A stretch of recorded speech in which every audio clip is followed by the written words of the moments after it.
Merhaba. Hoy me apetece hablaros de un lugar extraordinario y ya lo sé que siempre os hablo de este tipo de lugares, pero el de hoy tiene el atractivo del misterio y por supuesto de la antigüedad. Y además puede poner patas arriba a hechos de nuestra historia que dábamos por ciertos. Si queréis saber qué lugar en Turquía es capaz de cambiar radicalmente la manera de entender el pasado de la humanidad, tendréis que quedaros a ver el vídeo.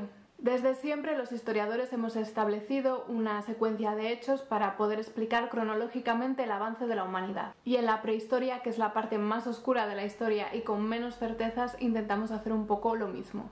Voy a intentar explicar esto de una manera rápida, pero también ilustrativa, sobre todo para aquellos que no os interesa tanto la historia y podríais aburriros, aunque si no os gusta la historia no sé qué hacéis en mi canal. Durante muchos miles de años la evolución del ser humano ha sido extremadamente lenta. Esto fue así hasta hace unos 10.000 o 12.000 años atrás, que es cuando aparece la revolución neolítica.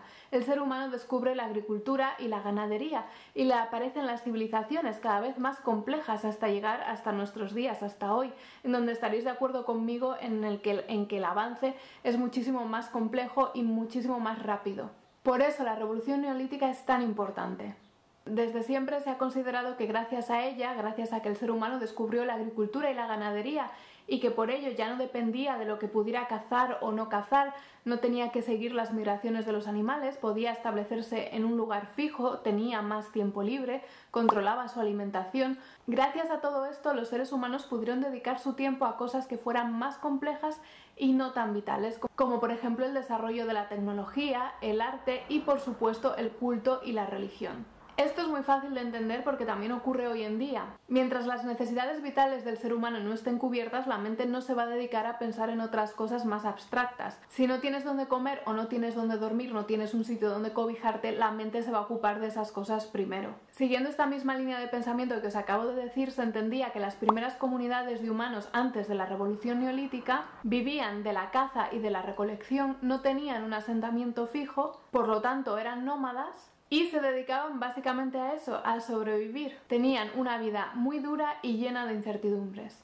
Bien, todo esto está siguiendo una secuencia muy lógica. Mientras los seres humanos vivían preocupados en cazar y recolectar, no tenían tiempo para otras cosas. Y gracias a la llegada de la agricultura y la ganadería surgieron las civilizaciones. Y sin embargo, de repente aparece Göbekli Tepe, la colina panzuda para los lugareños, y lo desmonta todo. A 14 kilómetros de la ciudad de Sanliurfa, para los amantes de la historia, la antigua Edesa, y muy cerca de la frontera con Siria, apareció un montículo con restos arqueológicos allá por 1964 al que no dieron ninguna importancia porque pensaron que se trataba de un cementerio bizantino. No sería hasta 1994 cuando el arqueólogo alemán Klaus Schmidt pensó que aquello podía ser algo mucho más significativo, y no se equivocaba. Cuando tuvo que describir lo que vio allí por primera vez, dijo que se trataba de una alfombra de miles de cristales de fuego. Las excavaciones en el lugar revelaron unas impresionantes construcciones megalíticas. Al menos 20 círculos de pilares de piedra caliza en forma de T, de los que hoy se cree que puede llegar a haber hasta 200. Con una media de 5,5 metros de altura, entre 10 y 20 toneladas cada una, en un recinto probablemente de 90.000 metros cuadrados. Y digo probablemente porque todavía no se ha excavado al completo, de hecho solamente un 10% está excavado. Se estima que la excavación podría tardar unos 50 años. Todavía hay muchas incógnitas sobre este lugar, pero hay un consenso generalizado y se cree que es el santuario más antiguo del mundo. Su descubridor también lo creía así, convencido de que se construyó para ser un centro religioso. Esta interpretación está fundamentada en la cantidad de relieves que hay en los pilares de Göbekli Tepe. Hay jabalíes, zorros, serpientes, escorpiones, y la verdad es que al verlos parece que hubieran sido grabados ayer. La perfección es increíble. Son bestias peligrosas que acechaban en los asentamientos de la antigüedad, y podría tratarse de espíritus guardianes cuya función era proteger a las figuras humanas que también están representadas en los pilares.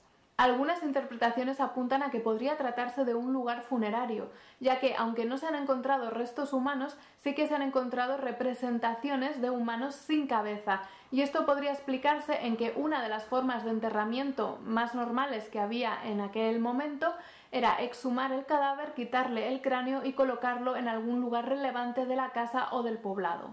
¿Sorprendidos? Pues no os he dicho lo mejor. Los análisis más recientes apuntan a que la antigüedad del yacimiento podría ser de unos 12.000 años atrás, y se especula con que algunos recintos que están aún sin excavar podrían ser de finales de la última glaciación, de hace unos 15.000 años de antigüedad.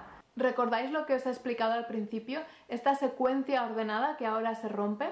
Porque este monumento prehistórico, Göbekli Tepe, si de verdad tenía la función que se cree que tenía, la de un santuario, la de un centro religioso, significaría que la religión apareció antes de la agricultura y no después. Porque si se estima que el yacimiento podría tener una antigüedad de 15.000 años, esto significaría que es 5.000 años anterior a las primeras evidencias de la agricultura. Y además fue construido por gente nómada, cazadores-recolectores. Porque aparte de que no se han encontrado evidencias de poblaciones cercanas, sí que se han hallado restos de animales salvajes que podían cazar y ninguno de animales domésticos. Y si la tesis convencional apunta a que fue la agricultura la que propició ese cambio revolucionario, en Göbekli Tepe el motor del cambio habría sido la religión. Al menos esto es lo que defendió durante toda su vida su descubridor y ha hecho que todos nos preguntemos hasta qué punto la agricultura ha sido el motor del cambio de nuestras vidas. Pero los prehistoriadores no solamente tienen esta pregunta. Madre mía, si tuvieran solamente una pregunta, estarían tan felices. Sin embargo, en la prehistoria siempre hay muchísimas más preguntas que respuestas.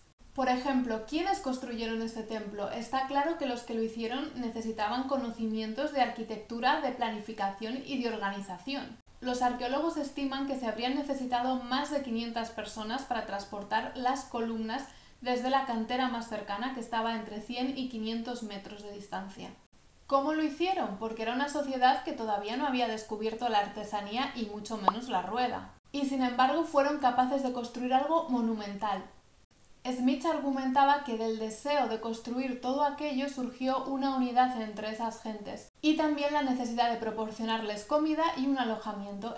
Es decir, que del deseo de hacer posible un culto religioso surgió la necesidad de la agricultura, la ganadería y el sedentarismo. Pero ¿cuál fue la motivación de esas gentes para construirlo? ¿O eran esclavos? Y una vez construido, ¿qué hacían allí? ¿Qué rituales llevaban a cabo? Los investigadores apuntan que aparte de ser un lugar religioso también podría ser un centro de reunión y que los cazadores-recolectores de 200 kilómetros a la redonda irían allí varias veces al año para celebrar rituales o simplemente para reunirse y encontrarse. Esto último tiene sentido si pensamos que podría servir para reforzar su sentimiento de clan, para intercambiar alimentos o información. Como ya os he dicho, se han encontrado allí muchos huesos de animales, así que es un hecho que al menos en ese lugar se celebraban banquetes. Más preguntas. ¿Qué ocurrió con Göbekli Tepe? Se sabe que su actividad cesó por completo en torno al año 7500 a.C. Lo utilizaron como centro ceremonial durante varias generaciones y luego lo enterraron. No lo destruyeron, no lo abandonaron, lo enterraron. Y eso también debió de suponer una labor bastante costosa. ¿Por qué? ¿Por qué se molestaron en hacer eso cuando podrían haberlo simplemente abandonado? ¿Perdió su poder ritual al cabo del tiempo? ¿Los hombres del Neolítico prefirieron romper con ese pasado más primitivo para ellos? No lo sabemos, y no sé si lo llegaremos a saber algún día. Por el momento, Göbekli Tepe conserva sus misterios y nosotros nos seguimos haciendo preguntas y quedando fascinados por la historia de la humanidad. El vídeo termina aquí, pero antes quiero recomendaros la serie The Gift, que está en Netflix. No es histórica, pero por lo menos gira en torno a Göbekli Tepe y podéis ver imágenes, quizá os interesa. Yo espero veros a todos en mi siguiente vídeo y que no me faltéis ninguno.